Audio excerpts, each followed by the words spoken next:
ក្រុមហ៊ុន Intel នឹងផលិតបន្ទះ chip M series របស់ Apple មានសេចក្តីរាយការណ៍ថា Intel ត្រៀមខ្លួនទទួលយកការផលិតបន្ទះ chip របស់ Apple នៅថ្ងៃទី28ម៉ោងក្នុងតំបន់លោក Ming-Chi Kuo ញាក់វិភាគនៅ TF International Securities បានបង្ហើបតាមរយៈ X អតីត Twitter ថា Intel កំពុងពិភាក្សាផែនការផលិតបន្ទះ chip M series របស់ Apple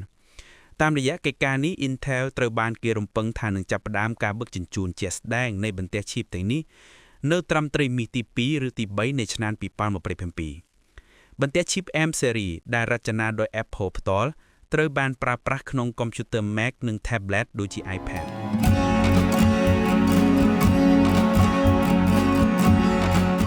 ទោះបីជាយ៉ាងណាក៏ដោយមានសេចក្តីរាយការណ៍ថា Intel នឹងទទួលខុសត្រូវលើការផលិតបន្ទះ chip ជំនាន់ចាស់សម្រាប់ model ដែលមានតម្លៃសមរម្យ budget models មិនមែន model ចុងក្រោយបង្អស់នោះទេ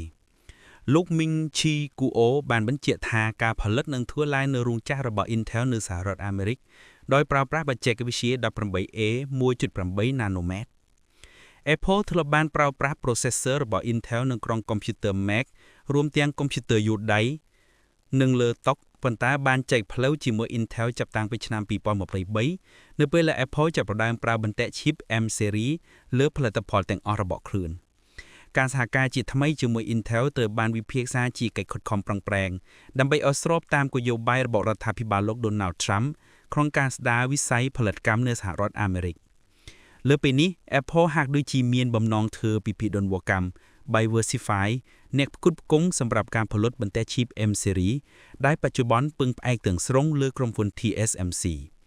បន្ទាប់ពីដំណឹងនៃការសហការជាមួយ Apple នេះតម្លៃភាគហ៊ុនរបស់ Intel ដែលចុះបញ្ជីនៅទីផ្សារ Nasdaq បានហក់ឡើង